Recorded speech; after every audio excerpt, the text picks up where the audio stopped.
নমস্কার বন্ধুরা, শিবানী কিচেনে আপনাদেরকে স্বাগত। আজকে আমি মটন করব। এই মটনের জন্য মটনটা ভালো করে ধুয়ে নিয়েছি। এবার আমি কিভাবে করি দেখুন। এই দেখুন 1 কাপ মতন জল নিয়েছি। এর মধ্যে এই দেখুন সাজিরা, গোটা গরম মশলা সমস্ত দিয়ে দিচ্ছি।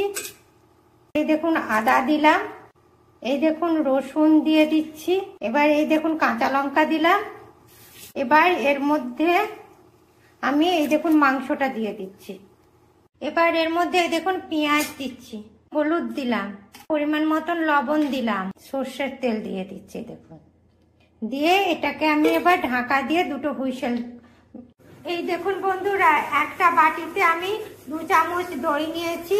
এর সাথে 1/2 চামচ গোলমরিচ গুঁড়া, 1/2 চামচ ধনে গুঁড়ো, 1/2 চামচ জিরে গুঁড়ো, একটুখানি হলুদ 1/2 চামচ, পরিমাণ মতন লবণ আর এই কাশ্মীরি লঙ্কার গুঁড়ো দিয়ে আমি এটা একটা পেস্ট বানিয়ে নিচ্ছি। এটা খেতে খুব সুন্দর লাগবে। বন্ধুরা, তেলটা গরম হয়ে গেছে। এবার আলুতে আমি নুন হলুদ মাখিয়ে নিয়েছি। প্রথমে আমি আলুটা ভেজে নেবো। বন্ধুরা, আলুটা ভাজা হয়ে গেছে। এবার এটাকে আমি নামিয়ে নিচ্ছি। বেশি মাংসতে তেল দেবো না, শীতকালে এমনিতেই খাসিতে চর্বি থাকে, ওই জন্য বেশি মাংসতে তেল দেবো না। এই যে একটুখানি গাওয়া ঘি দিয়ে দিচ্ছি। দেখুন তেলটা গরম হয়ে গেছে। একটুখানি 1/2 চামচ চিনি দিয়ে দিলাম। এবার এর মধ্যে এই দেখুন 2 শুকনো লঙ্কা দিয়ে দিলাম। এর মধ্যে এই দেখুন কিছুটা গোটা মশলা দিয়ে দিলাম। এই দেখুন মশলাটা লাল লাল হয়ে গেছে। এবার এর মধ্যে এই দেখুন দিয়ে দিলাম। এই দেখুন বন্ধুরা, আমার পেঁয়াজটা ভাজা ভাজা হয়ে গেছে। এবার এর মধ্যে আমি আদা রসুন আর কাঁচা লঙ্কা বেটে রেখেছি, সেটা দিয়ে দিচ্ছি। এর মধ্যে আমি এই দেখুন টমেটো গুলো দিয়ে দিচ্ছি। এর মধ্যে আমি এই দেখুন মশলা ধোয়া জলটা দিয়ে দিলাম। এবার এর মধ্যে আমি ধনে গুঁড়ো, জিরে গুঁড়ো, দই, হলুদ, লবণ, কাশ্মীরি লঙ্কার গুঁড়ো সমস্ত মিশিয়ে রেখেছি, গোলমরিচ গুঁড়ো, সেটা এর মধ্যে দিয়ে দিচ্ছি।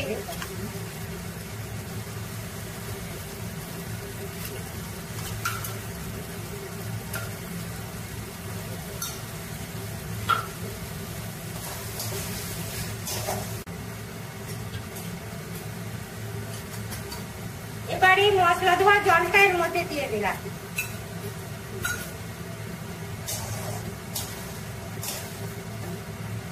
এই দেখুন আলুটা দিয়ে দিচ্ছি।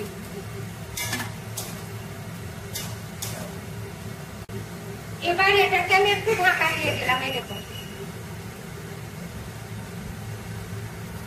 মশলাটা হয়ে গেছে, তেল ছেড়ে দিয়েছে, দেখেছেন? এবার মশলাটা আর একটু কষিয়ে নিয়ে মাংসটা দেবো। এখন বন্ধুরা, মশলাটাতে তেল ছেড়ে দিয়েছে। এবার এর মধ্যে আমি মাংসটা দিয়ে দিচ্ছি।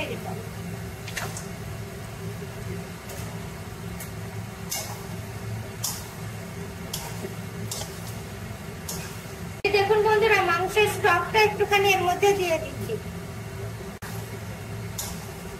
মাংসের মধ্যে যে আদাটা ছিল, সেই আদা পেস্টটা করে এর মধ্যে দিয়ে দিলাম। আলুটা সব সিদ্ধ হোক, এটা একটু ঢাকা দিয়ে দিলাম। এই দেখুন বন্ধুরা, মাংসটা কি সুন্দর কষা হয়ে গেছে, দেখেছেন? খুব সুন্দর কষা হয়ে গেছে। এর মধ্যে আমি এই যে জলটা গরম করে রেখেছিলাম, এটা দিয়ে দিচ্ছি। দেখুন, দেখেছেন বন্ধুরা কি দারুণ কালারটা এসছে। এবার এর মধ্যে আমি এই দেখুন ধনেপাতা কুচিয়ে রেখেছি, সেটা দিয়ে দিচ্ছি। এবার এটা একটুখানি ঢাকা দিয়ে দিচ্ছি। এই দেখুন বন্ধুরা, আমার মাংসের ঝোলটা হয়ে গেছে। এবার এর মধ্যে একটু এই দেখুন ঘি দিয়ে এবার নামিয়ে নিচ্ছি। দেখেছেন কি দারুণ মাংসের ঝোলটা হয়েছে। আপনারাও ঠিক এইভাবে মটন কারি করবেন, দেখবেন দারুণ খেতে লাগছে। আর আমার এই রেসিপিটা আপনাদের যদি পছন্দ হয় তবে লাইক করবেন, কমেন্ট করবেন, শেয়ার করবেন।